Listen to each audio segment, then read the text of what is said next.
Pratibha, you have a supply chain role as a senior leader.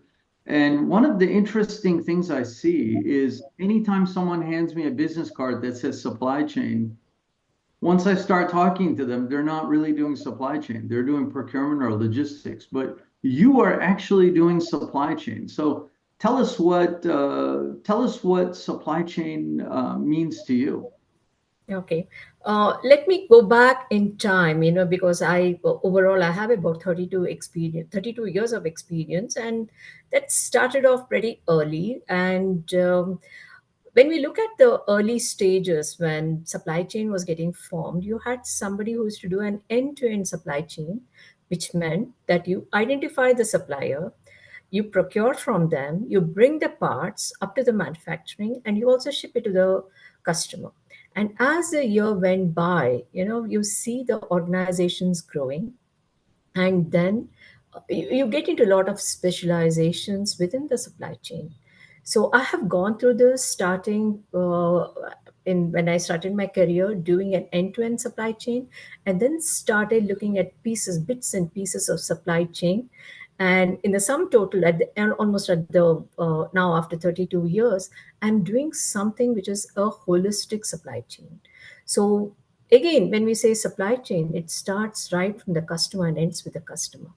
So Yeah. the customer understanding the demand part and planning for the supply, then planning for the production, and then you have the warehousing bit, and then you have the inbound and the outbound logistics, and then you have a very unique animal called all the customs clearances if you are doing a lot of imports, and then finally the outbound shipment to the customer, and then getting the I would say getting the money from the suppliers. That kind of ends the entire supply chain cycle.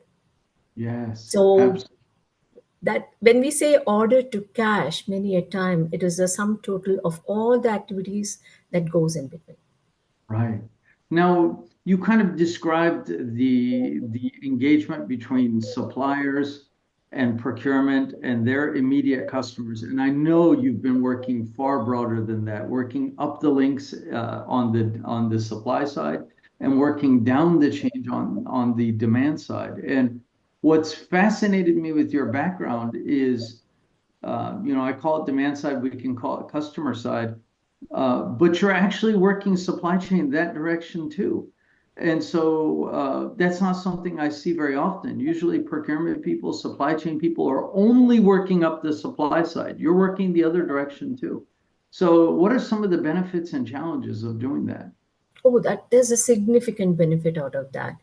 I realized it because the first part of my career, I would say that I was focusing more on the supply side. Okay, it was very internal looking organization. The supply chain becomes very internal looking, and the minute you start putting yourself on the front facing, where you're interacting with the customers, that is when you understand the importance of supply chain, because you make a lot of commitments to customers on when the parts are going to be delivered. Unless you don't know your own supply chain, your promises are very flimsy. You're not very sure. And that is when the lot of disconnect between the customers and the suppliers happen. Yes. So many a time when I've noticed in my career, it's when I was doing my customer facing role, I think I have interacted with the customers to understand their supply chain and explain our supply chain rather than when I was even doing my supply chain. So it's a very important piece, knowing your supply chain and then go doing a customer facing role. Yes. And we could argue that in the case of indirect materials and services, that the demand side largely originates from within the company. But with the case of direct materials and in some cases manufacturing capital equipment, it certainly does not. The demand arises from further down the supply chain.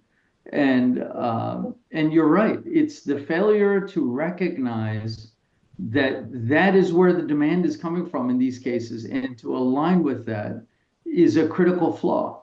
Now, there's a lot of cost opportunities.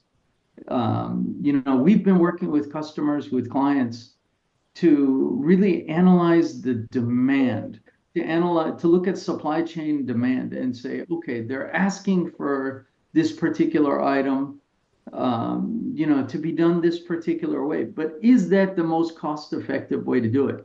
For instance, we had somebody who was leading supply chain for a telecommunications company, and their supply chain customer, was dictating that the data centers be built out a particular way that was not cost effective. Then they were dictating cost targets.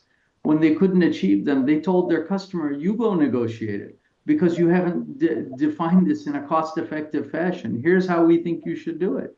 And that really cracked cases. So my question to you is, how do we drive influence with supply chain customers to streamline the cost and the articulation of the demand? Okay. When we talk of supply chain cost, there is a direct material cost, and there's quite a bit of indirect cost, which also happens. One is on the logistics side, right? Understanding the right Incoterms with the customers, okay, or with our suppliers for that matter, and also looking at the various stages, what kind of mode of transport you do it. So you have to break down your entire cost elements and do a deep dive into it and see where are the opportunities, because there are a lot of hidden costs which goes underneath that. So just to give an example on the logistic cost in the entire stacking of that, we normally say it should be around 2.5 to 3% should be your logistic cost on the material side. But many a time when you don't understand the entire, or you don't negotiate well with your suppliers, you may end up paying very high, 18 to 20% of the cost is embedded in the entire costing. So Yes. what it means is, know the product. Okay, there are the supply chain is caught between the suppliers many a time if you're talking of any organization, and you're also caught between the customer. So Yeah. a customer, many a time they dictate the cost, as you rightly said, but at the same time you need to go back and drill down on your costing and also do a costing of your supplier, and then understand the entire chain. There's a lot of work that needs to be done on the value stream mapping of the entire supply chain for you to identify those hidden costs. Yes. And I think there's the additional point that there's opportunity to influence the customers on the supply chain, because, for instance, they may be dictating a particular type of material or a custom specification when it could be standard. The material might be material that works, but it's more expensive and unnecessary. Over engineering can happen. Gold plating can happen. There's all sorts of components that can get baked in unnecessarily that increase cost. Now, when we look at the theoretical model of the supply chain, to me, here's the utopia. Utopia is when IKEA sells a wooden desk, then the person cutting down the trees is made aware, right? And you have this glass pipeline of information, the right information to the right people at the right time, and then you have a supply chain council. Because today supply chains are run by the gorillas, right? Walmart runs their supply chain, Amazon runs their supply chain, and so forth. McDonald's runs their supply chain. It's run by the gorillas. They're dictating the pace. But in a true supply chain model, you have a supply chain council, representative of key supply chain links. You have a set of supply chain metrics that are established for the good of the supply chain. And then you have decisions, most importantly, in my mind, being made not to the benefit of the individual links, which is how we operate today, but the decisions are made for the good of the supply chain and for the good of the final consumer. Where do you think we're at on that journey today? I think this journey continues. I don't think it is going to end. Okay. Yes. As long as there are the dictates of the customers, because they want the best out of the best price, the best quality, and at the right time. Okay, and then comes the entire chain of supply chain, irrespective. It can go to tier one, tier two, tier three. I think it's a long chain, right? So of even identifying right from the raw material. So at every stage, I think you need to decide at how much backwards you're going to go in identifying the opportunities and getting the right part for the customer. And Yes. this journey will continue. We are going to be optimizing. I would never say this was going to end at any point in time, because we are in such a situation. The costs are escalating in terms of the logistics. Even just as recently as a couple of weeks back, the transportation from China has dramatically gone up.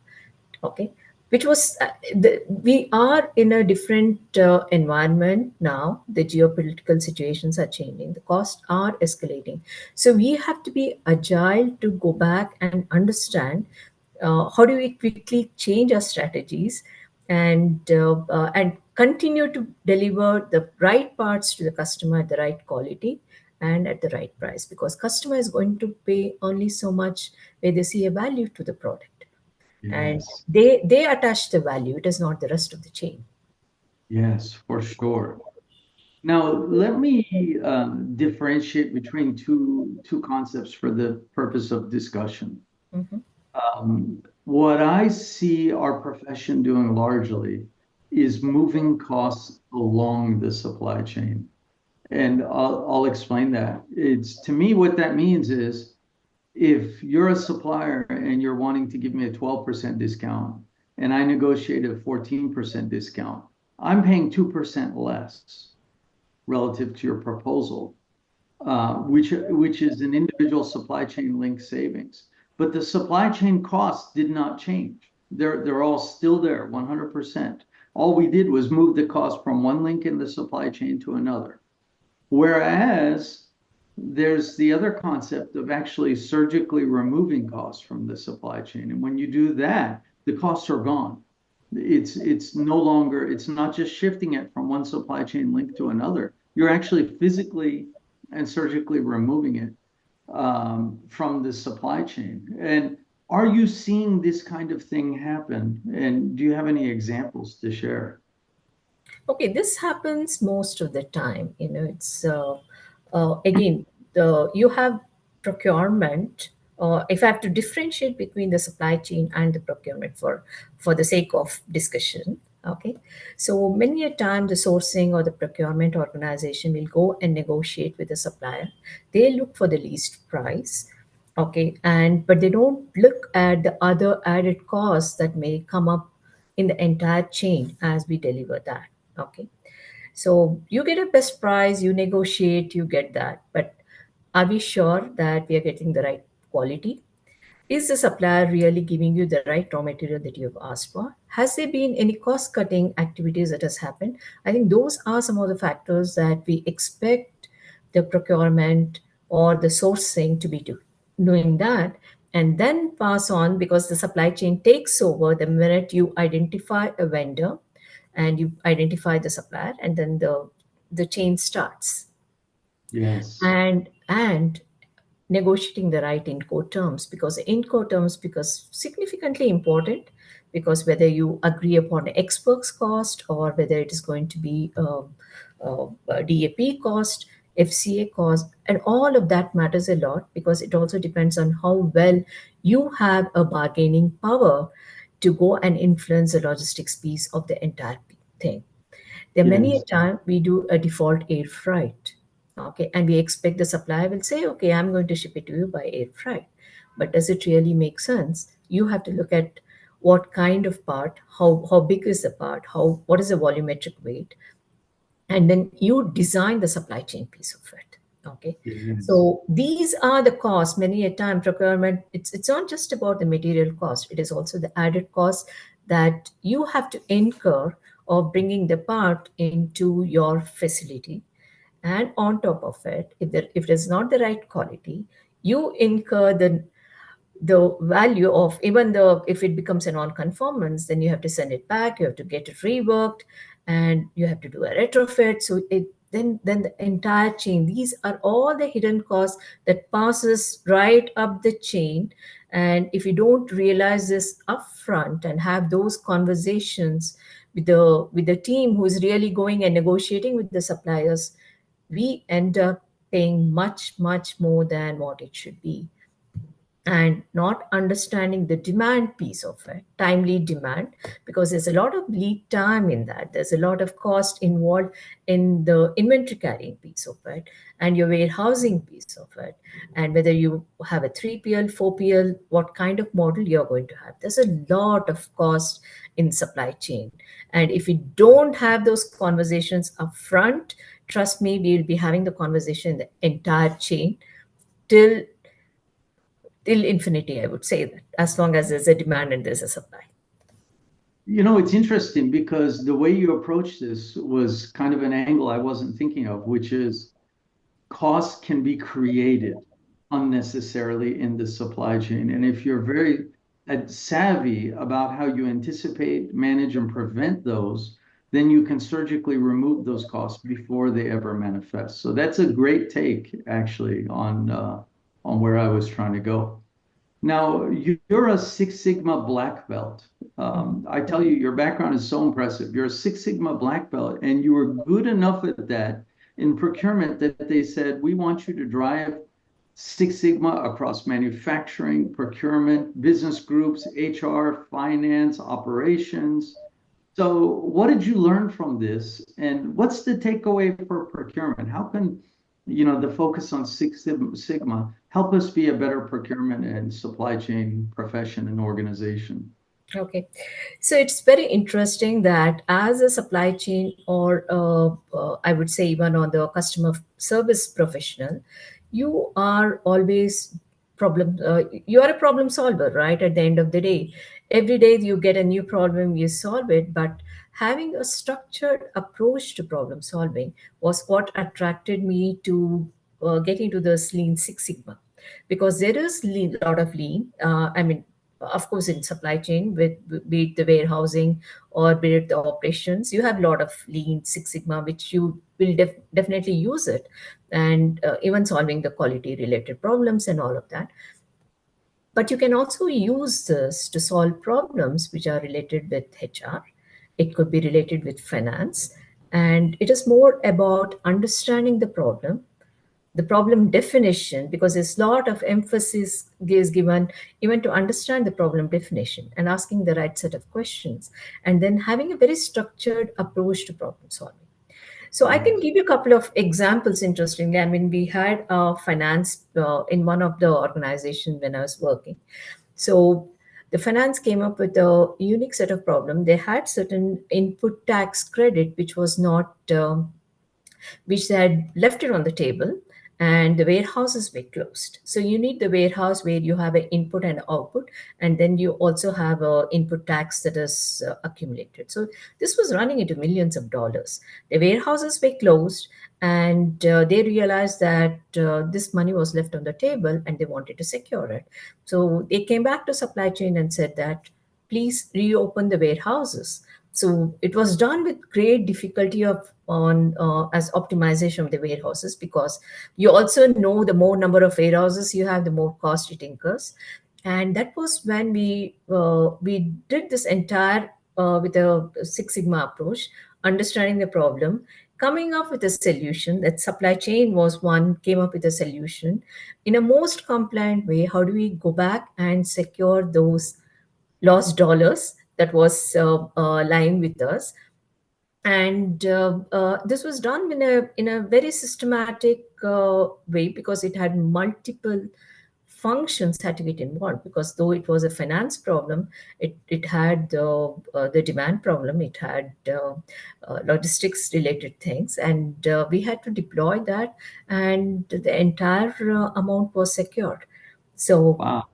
it really doesn't matter. It's about understanding the problem, have a structure, have a process, and have somebody drive that for the closure.